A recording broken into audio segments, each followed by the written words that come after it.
Først for ca. 60 millioner år siden begyndte myrerne at dominere landskabet. Myrer, der er sådan, der er én dronning. I dag findes der mere end 16.000 arter på næsten hvert eneste kontinent på nær Antarktika. Måske har du endda mødt en af dem i din egen have, den sorte havemyre. Undskyld, men må jeg ikke lige få lov at fortælle min egen historie? Vi lever i tusindvis under jorden. Her arbejder vi uden pause. Vi bygger, vi passer på dronningen, vi finder mad. Alle har sin rolle. Nogle passer æg, andre finder føde, og nogen forsvarer os. Vi lever for fællesskabet.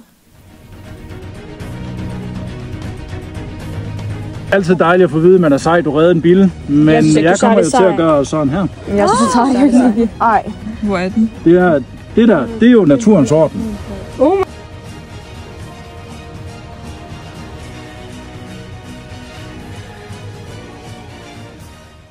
Alt begynder med dronningen.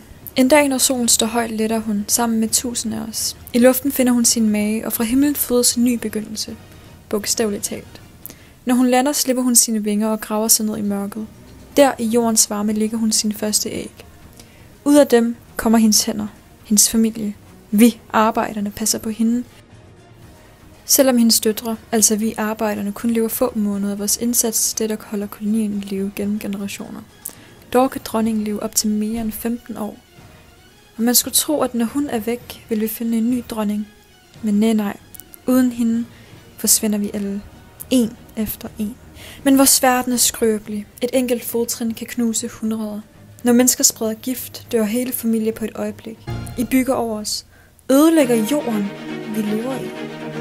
Alligevel fortsætter vi, fordi vi ikke kender andet end at kæmpe. Vi er sgu da mere end bare små skabninger. Vi er naturens stemmer. Vi viser jer, hvad I nogle gange glemmer. At styrke findes i fællesskab. Ingen af os kan alt alene.